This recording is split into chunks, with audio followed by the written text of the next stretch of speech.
Hello everyone, it's Lindsay, and today I'm going to be Bible journaling using some products from my Wild Hare Kits. I haven't used a Wild Hare Kit in my Bible in a while, and when I opened this month's kit, there were these die-cut little fish that instantly made me think of a Bible journaling entry or verse that I wanted to do, and so I pulled together a whole bunch of different things. I got a petite kit this month, so if you want to see everything that came in my kit, I will link my unboxing down below. I pulled out some alpha stickers, those die cuts like I said, some glittery paper, things like that, but I also pulled out like some items from my stash, and then I also pulled out some things from past Wild Hare Kits. So I can't remember exactly which months everything is from, but I just have kind of a combination of things. I did ask that my kit this month match the Sunny Days collection, so I will be using some pieces from here as well. There's these like little seashells that I think I can incorporate with the fish, so that is what I'm going to be using. I have all kinds of fun goodies laying over here. I'm going to be journaling in Matthew chapter 4 and here in verses 18 through 22, where Jesus comes across some brothers who are fishing, and he says to them, "Follow me," he told them, "and I will make you fish for people." Immediately they left their nets and followed him. And so we're talking about being fishers of men, and so I'm going to just be creating a fun page just to document these verses. So let me go ahead and put you on fast forward and we will put this together. Okay, so if you've watched any of my Bible journaling entries, then you know one of my favorite techniques is the smooshing technique for getting color on the background. So I'm taking a piece of plastic packaging and some Neocolor 2 crayons, and I'm just dipping the crayons in some water, spraying some water on the plastic, and just trying to get that pigment moving from the crayon onto the plastic, and then I can just smush it down onto the page. You can do this technique with markers, distress inks, lots of gelatos, I mean, you name it. There's lots of different ways that you can do the same technique. I do like that Neocolor 2 crayons give a very soft effect, and that's why I chose them for this background, because there's going to be a lot of color on this entry, and so I just want a little bit of something in the background but not too much, so that's why I'm going with these. I think I used jade green and like light cobalt blue, maybe, I think is what it is. I'm not sure. It was just two light greens and blues that I used there. So I'm just building up the color. It's easier to build up intensity rather than just go like full bore 110% from the get-go. So I am layering up the colors, drying in between layers, really focusing in that bottom right-hand corner. I'm also kind of being careful with how much water I use, because I do have an entry on the back side of this page, and I'm pretty sure I used all like products that are okay to get wet, but I'm just trying to be very careful so I don't mess up the page on the other side. And I felt like it just wasn't quite enough color, so I'm going in with some Tumbled Glass Distress Oxide ink and a makeup brush and just blending a little bit of this blue onto the page. That blue Neocolor 2 crayon just wasn't quite enough, so this is just going to add a little bit more.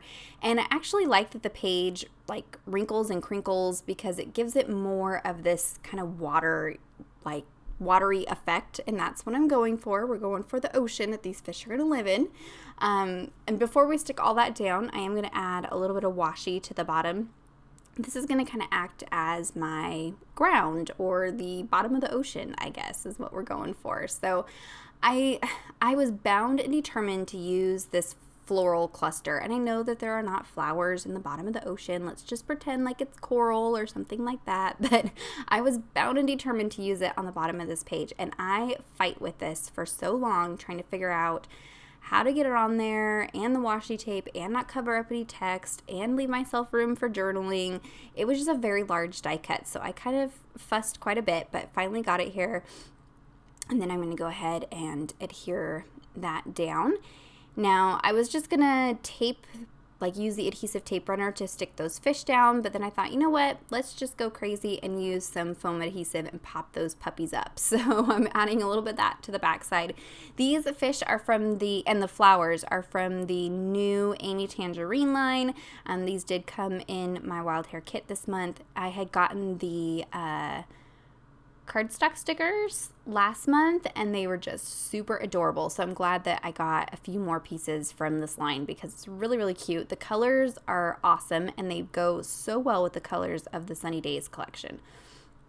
So here I want this fish kind of looking like he's swimming onto the page, and I cut off his tail, and I'm kind of bound and determined to use this as well and make it look like there are 3 fish. I like to work in like 3s or 5s. I like odd numbers, and so there were only 2 fish in the die cuts. So I do end up going back and using the tail and adding that in there.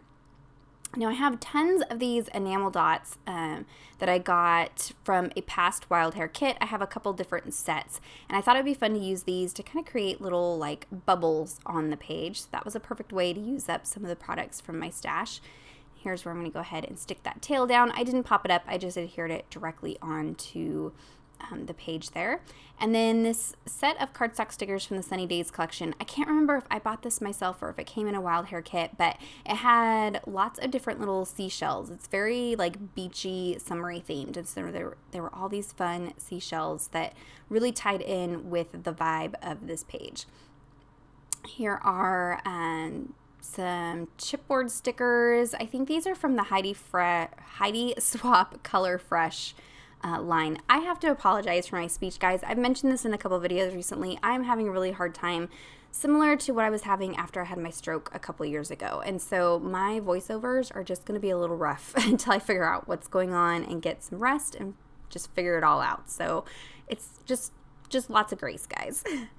So I'm spelling out my title. I'm using a combination of those chipboard stickers, some Pink Fresh Studio stickers from a past kit, and then some Felicity Jane stickers that I had in my stash.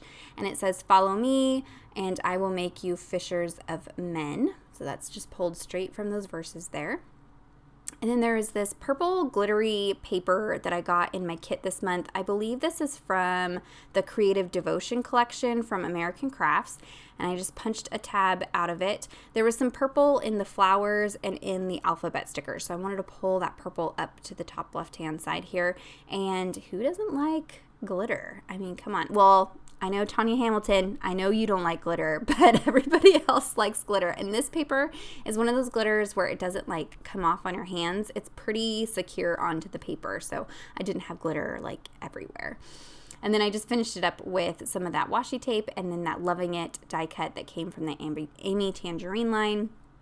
I had some of these leftover Sunny Days little charms from my kit last month, and this one says "Shine Bright," which I thought really went well with the message of this passage here. I'm going to add a few more of those seashell stickers from this cardstock sticker sheet, and I also had purchased the chipboard stickers, and so I used a few of those as well just to pull up some more of those colors and kind of fill in any blank areas. I realized I forgot the little dot on my eye, so just making sure that gets in there. I don't have a whole lot of room for journaling, but I do have a little bit where I can add a couple lines there. I do go ahead and outline all of the alphabet stickers just to help them kind of tie in with the black letters that I used for Fishers of Men. That way it's all kind of cohesive up there. I didn't have very much journaling that I wanted to do because I've studied and journaled this passage in the past before, so I wasn't too worried about doing, an extensive verse study for this particular page. Sometimes I just like to do pages that just have a key phrase just to reflect on every time I turn through that page. It does not have to be a huge study every single time. Adding the date there. And here's where I'm going to go in and just add a couple lines of prayer journaling, just asking that God would guide me to be the best fisherwoman for his kingdom, and calling it good there. Added some highlighter washi off camera, and that is it. So if you have any questions or comments, be sure to leave those down below. Check out the description box for links to the products that I used. Be sure to head on over to the Wild Hare Kits and request your hand-curated kit. They are amazing. Go check them out. Give this video a thumbs up if you enjoyed it, and subscribe to my channel if you're not already subscribed. And until next time, thank you so much. Bye-bye.